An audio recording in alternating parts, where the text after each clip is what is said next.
এবারেও শীর্ষস্থানে দেখা গেল না কোনো মহিলাকে। মহিলা রাষ্ট্রপতি পেল না মার্কিন যুক্তরাষ্ট্র। মসনদের লড়াইয়ে এবার কমলা হ্যারিসের পরাজিত করে সাদা বাড়ি দখল নিলেন ট্রাম্প। হিলারি ক্লিন্টনের পর ডোনাল্ড ট্রাম্পের কাছে পরাজিত হ্যারিসও।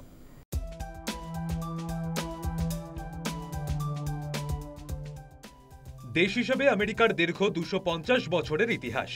যাবতীয় সমীক্ষাকে উল্টে দিয়ে ফের মসনদে বসলেন ডোনাল্ড ট্রাম্প। প্রেসিডেন্ট পদের লড়াইয়ে সফল হতে পারলেন না সদ্য প্রাক্তন উপরাষ্ট্রপতি কমলা হ্যারিস।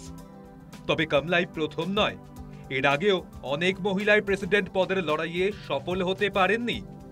এখানেই বলে রাখা ভালো, মার্কিন মুলুকের দীর্ঘ এই ইতিহাসে মাত্র 24 জন মহিলা প্রেসিডেন্ট পদে লড়াই করেছেন। চলুন এক নজরে দেখে নেওয়া যাক কারা কখন প্রেসিডেন্ট পদের জন্য লড়াই করেছেন। 1872 সাল মার্কিন প্রেসিডেন্ট নির্বাচনের জন্য ক্যাম্পেইন করেছিলেন ভিক্টোরিয়া ক্লাফিন উডহুল। সেদেশে মহিলা ভোটদানের অধিকার অর্জনের প্রায় 50 বছর পর একজন মহিলা মার্কিন প্রেসিডেন্ট নির্বাচনে লড়াইয়ে নামেন। 1964 সাল রিপাবলিকান সেনেটের মার্গারেট চেজ স্মিথ মার্কিন প্রেসিডেন্ট নির্বাচনে প্রতিদ্বন্দ্বিতা করেন।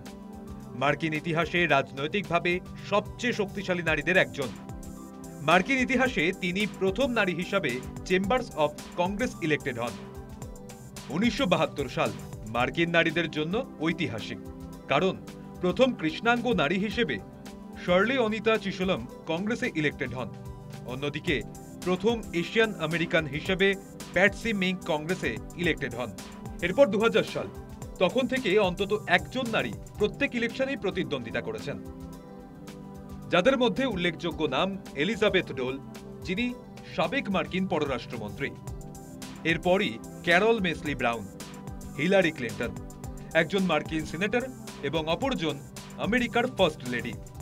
এরপর মিশেল ব্যাচম্যান, যিনি ইউএস হাউস অফ রিপ্রেজেন্টেটিভসের সদস্য হিসাবে কাজ করেছিলেন।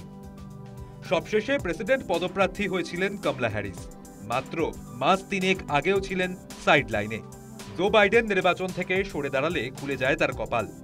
ভোট প্রচারে বাইডেনের বয়স নিয়ে ট্রাম্পের বারবার কটাক্ষ শেষ পর্যন্ত প্রার্থী বদল করতে বাধ্য করে ডেমোক্র্যাটদের। প্রার্থী করা হয় কমলা হ্যারিসকে।